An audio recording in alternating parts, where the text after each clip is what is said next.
بسم اللہ الرحمن الرحیم۔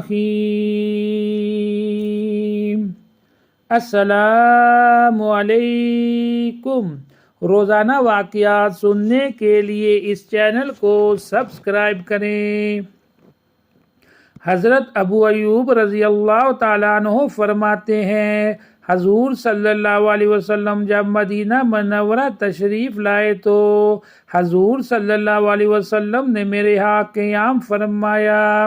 حضور صلی اللہ علیہ وسلم نیچے ٹھہرتے تھے اور میں بما ایل و عیال اوپر کی منزل میں۔ جب رات ہو گئی تو مجھے خیال آیا کہ میں اس کمرے کی چھت پر ہوں جس میں نیچے حضور صلی اللہ علیہ وسلم ہیں، اور میں حضور صلی اللہ علیہ وسلم اور وہی کے درمیان حائل ہو رہا ہوں۔ اس لیے ساری رات مجھے نیند نہ آئی کہ کہیں ایسا نہ ہو کہ سونے کی حالت میں اوپر ہم کچھ ہلیں اور اس سے غبار حضور صلی اللہ علیہ وسلم پر گرے جس سے حضور کو تکلیف ہو۔ صبح کو میں نے حضور صلی اللہ علیہ وسلم کی خدمت میں حاضر ہو کر عرض کیا، یا رسول اللہ، آج ساری رات نہ مجھے نیند آئی اور نہ میری بیوی ام ایوب کو۔ حضور صلی اللہ علیہ وسلم نے فرمایا، اے ابو ایوب، کیوں؟ میں نے عرض کیا، مجھے یہ خیال آ گیا کہ میں اس کمرے کی چھت پر ہوں جس میں آپ مجھ سے نیچے ہیں، میں کچھ ہلوں گا تو اس سے غبار آپ پر گرے گا جس سے آپ کو تکلیف ہوگی، اور دوسری بات یہ ہے کہ میں آپ صلی اللہ علیہ وسلم کے اور وہی کے درمیان حائل ہو رہا ہوں۔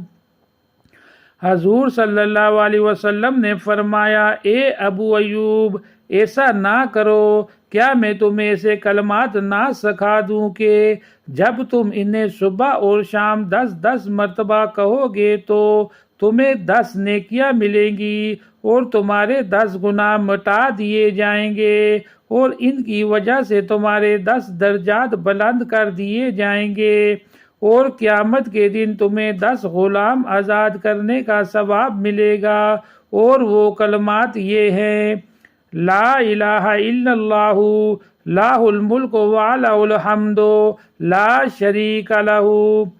حضرت ابو ایوب رضی اللہ تعالیٰ عنہ فرماتے ہیں، جب حضور صلی اللہ علیہ وسلم میرے مہمان بنے تو میں نے عرض کیا، میرے ماں باپ آپ پر قربان ہوں، مجھے یہ اچھا نہیں معلوم ہوتا کہ میں اوپر ہوں اور آپ نیچے۔ حضور صلی اللہ علیہ وسلم نے فرمایا، میری سہولت اس میں ہے کہ ہم نیچے رہیں کیونکہ ہمارے پاس لوگ آتے رہتے ہیں۔ میں نے ایک رات دیکھا کہ ہمارا گڑھا ٹوٹ گیا اور اس کا پانی فرش پر پھیل گیا۔ میں اور ام ایوب دونوں اپنا کمبل لے کر کھڑے ہو گئے اور اس کمبل سے وہ پانی خشک کرنے لگے۔ ہمیں یہ ڈر تھا کہ ہماری طرف سے کوئی ایسی بات نہ ہو جائے جس سے حضور صلی اللہ علیہ وسلم کو تکلیف ہو، یعنی چھت سے پانی کہیں حضور پر نہ ٹپکنے لگ جائے۔ اس کمبل کے علاوہ ہمارے پاس کوئی اور لحاف بھی نہیں تھا۔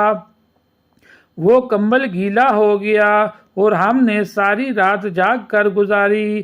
ہم کھانا تیار کر کے حضور صلی اللہ علیہ وسلم کی خدمت میں بھیج دیا کرتے۔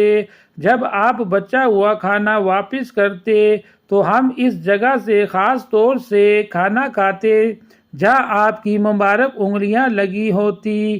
یوں ہم حضور صلی اللہ علیہ وسلم کی برکت حاصل کرنا چاہتے۔ ایک رات آپ نے کھانا واپس کیا، ہم نے اس میں لہسن یا پیاز ڈالا تھا، ہمیں اس میں حضور صلی اللہ علیہ وسلم کی انگلیوں کا کوئی نشان نظر نہ آیا۔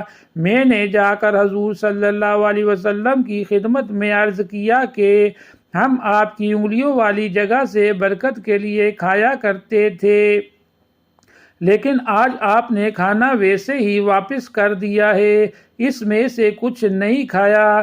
حضور صلی اللہ علیہ وسلم نے فرمایا، مجھے اس کھانے سے لہسن یا پیاز کی بو محسوس ہوئی اور میں اللہ تعالیٰ سے مناجات کرتا ہوں اور فرشتوں سے بھی بات کرتا ہوں، اس لیے میں نے نہیں چاہتا کہ میرے منہ سے کسی طرح کی بو آئے۔ لیکن آپ لوگ یہ کھانا کھا لیں۔ ابو نعیم اور ابن عساکر کی روایت میں یہ مضمون یوں ہے، میں نے عرض کیا یا رسول اللہ صلی اللہ علیہ وسلم، یہ کسی طرح مناسب نہیں ہے کہ میں آپ کے اوپر رہوں۔ آپ صلی اللہ علیہ وسلم بالا خانے میں تشریف لے چلیں۔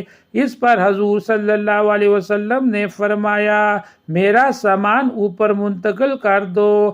چنانچہ آپ کا سامان اوپر منتقل کر دیا گیا اور آپ صلی اللہ علیہ وسلم کا سامان بہت تھوڑا تھا۔ مزید ایسی ویڈیو کو سننے کے لیے اس چینل کو ضرور سبسکرائب کریں۔ یا نبی سلام علیکہ، یا رسول سلام علیکہ، یا حبیب سلام علیکہ۔